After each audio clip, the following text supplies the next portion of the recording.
Hi everyone. We have today a very special and unique woman. Her name is Effy Fadida from Israel. Hi Effy. Hi, nice to see Uh, you. Very nice to see you finally. Yes, Effy, you are a lawyer and social activist, chairman of the All Women Movement. right. What is your professional definition? I am a social entrepreneur and I am a lawyer. I practice um,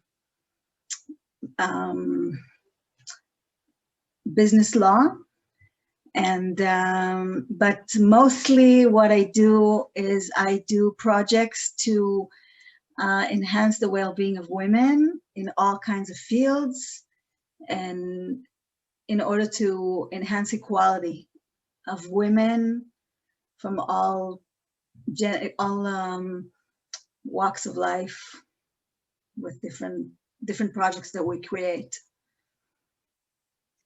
You are the head of a community called All Women United, and generally you work for women's rights, equality.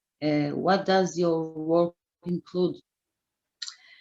What we do is we have two things. We do projects to we find things that are problematic, that we find problematic in society, that have to do with women's equality, with women's rights, and we create a social project that actually enhances the um, wait. Raise awareness for the problem to find Yeah, solutions. the awareness, exactly. It enhances the awareness and helps prevent and stop the challenges and the problems that we see. For example, one of the projects that we did was to create a contest for poets, women poets and photographers. And we saw That's how problems we that, met. yeah, and we saw a problem that there is not enough emphasis on women artists and poets, and we wanted to enhance and we wanted to enlarge the publicity that women's art gets. And so we created a contest, and and there were like 200 and something women that joined the contest, and there were 62 people, 62 women that were winners in the contest. And then we had an exhibit that was traveling all around the state in different cities. And in each place that we came, we had an exhibit of the poets and the poetry and the photography. And we let the women, the artists, come and talk about their art. And we also created a book from the poetry and the photography, and we sold the books to people, and that way they also got the recognition that they were looking for. Beautiful. And yeah, and so that was one of the projects, and we find things like that, and we really want to make a big impact. So our projects are usually nationwide, and they include enhancing the awareness for a specific subject. Okay. You run a group meant to preserve the memory of women cruelly murdered by their partners. What leads you to deal with such a painful place? Well, what happened was that in August 2016, I read an article in the paper about a woman, an Arab woman in a village called Tamra in Israel. She was murdered by her husband. She was 8 months pregnant, and her 5-year-old son was next to her, and she was murdered while she was sleeping in her bed. And I read that and I said, I can't live in a world where something like this happens, where women can't sleep in their own bed with their own husband and feel safe. And I have to do something about it. And what I realized is that at that point in 2016 in Israel, nobody wanted to talk about this subject.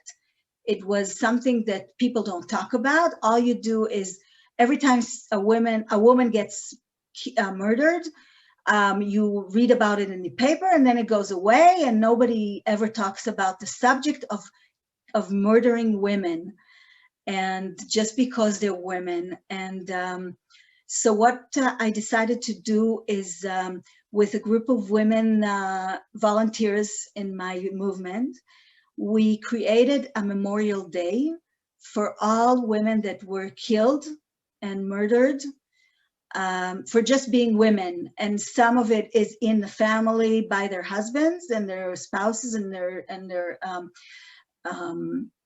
some is just by people that were strangers, or people that were like they dated one time and didn't like that, they didn't want to date them again, and decided that to kill them instead. What, And why do you think people don't? Why do you think people don't like to hear about it? Because it's too painful. It's too it's shocking. very painful, and it was a subject that there was not a lot of information about, and a lot of people thought that it's just for that the women that are murdered are just from like a specific background, ethnic background, or social background, and it's not, or economical background, but it's not like that, because women are murdered from all types of society. It's not an ethnical thing.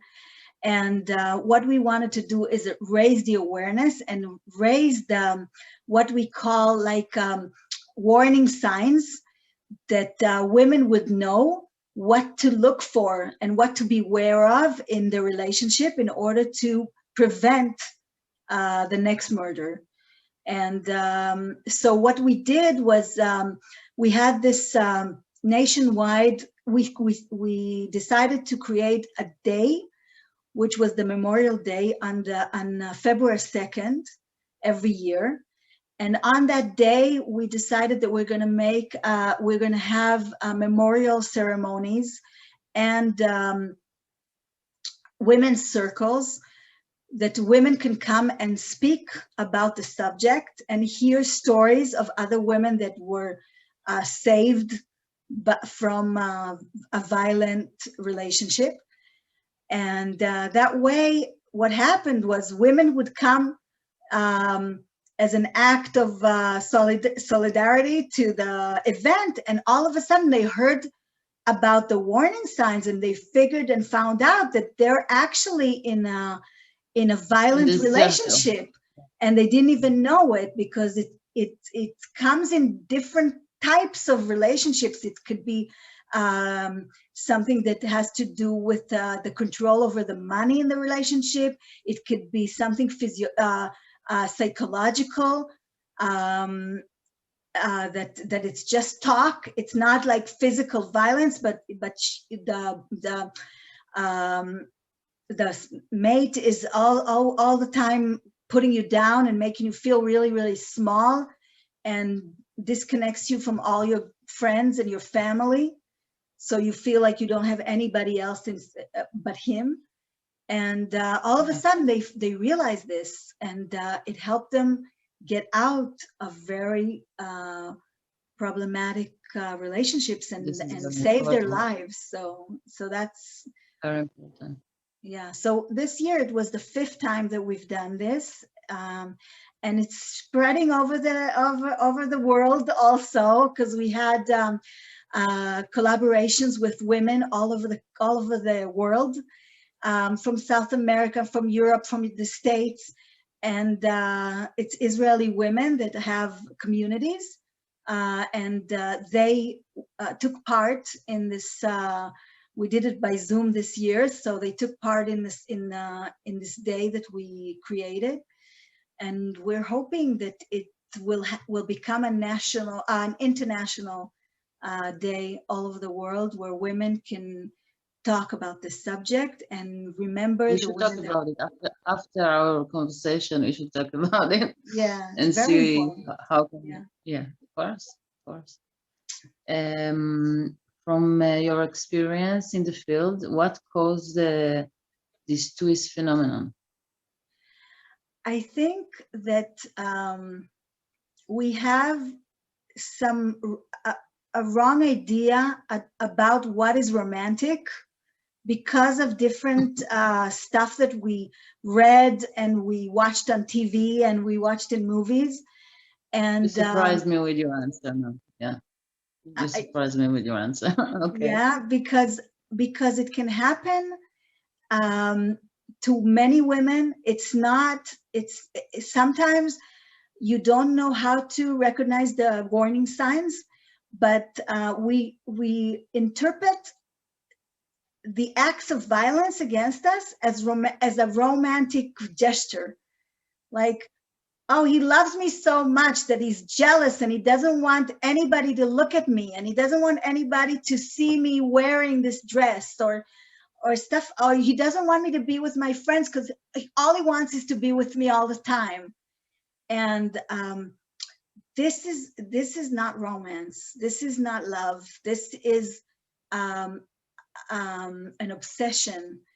And what happens is, I can tell you a little story that really demonstrates it. I went to my manicurist and she told me, she said, you know, just like a minute ago, I had this woman, yesterday she came to me and I made her nails red, like bright red. And she was so happy and she wanted these nails and she was really happy. And then today she came back and she said, I need you to remove that and repaint them like beige color or really like pink. Oh my God. Because my husband doesn't allow me to have red fingernails. Okay. So you think it's a really small thing, but it starts with things like that. He doesn't allow you to choose what your body looks like. He doesn't allow you to wear a certain dress, a certain shirt, because he is jealous. He doesn't want other men to look at you. He doesn't want you to flirt with, to send signals to the world. And you think it's romantic, but it's not. What it is starting to control you and starting to limit your choices and to limit your freedom. And the more you let somebody else tell you and control your decisions about your body and about your life, the more power you give him. And then the more power you give him, the weaker and weaker you get. And then it starts with, sometimes he gets mad, sometimes he just curses you, he makes you feel small, he makes you feel like you are not worthy of anything, and he's the only one who will ever love you. And then the smaller you get, the more insecure you become, the more violent the relationship can get. So women don't realize that. They think that violence is that physical violence is the only sign, and it's not. It's anger. It's also limiting your financial situation, not letting you have money or share having a really small allowance, and you can't buy whatever you want. You only can buy whatever he allows you to buy. And all these things are really big warning signs And women didn't know that, and they're starting to realize it now.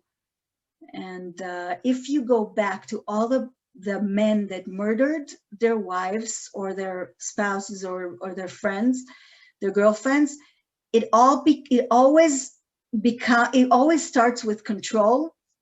And she wants to please him. She wants him. She thinks he loves her. She forgives. She doesn't tell anybody. She doesn't share it, or sometimes she's afraid what will happen to her. And that it just escalates until it sometimes ends in murder. Another thing is, excuse me, what we realized, we had a really bad murder a few weeks ago in Israel, and what we had a conference of women that are working together on the subject on decreasing the violence against women. And what we realized that women don't know is that sometimes women think that if they get out of the relationship, if they want to break up with the guy, that will save them. But they think that they're strong enough to do it on their own. But what happens is the moment that you want to break up with him or get divorced, that's the moment where you are in the biggest danger, because that's the moment where he loses control. What? This is very important point, what you just mentioned. That's the moment that he loses control over you, and he's going to lose you.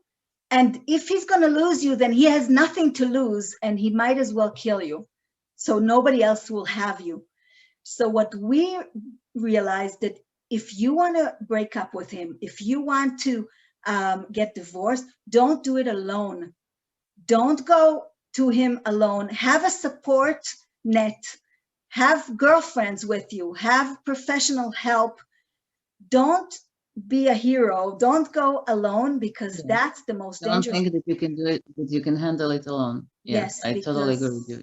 He will lose it, and you won't know what to do if it happens. Yeah, so this is very, very important, what you just mentioned, that it actually can save lives. Right, yeah. So whoever listen to us, please share it, find women to support you. There's so many organizations, there's so many professional women that want to help. Just find somebody to talk to. There are hotlines that you can call and get support. So don't do it alone. Thank you for this very important point. What is your vision, and where does the future lead in your eyes specifically? Well, my vision for violence against women is 0 cases of murder and violence against women. I want to get to the 0 point, that we don't have any more cases of violence. And my vision for women is that women realize and that they are a very important part of society, and that we are not just a side player. We could be in the front.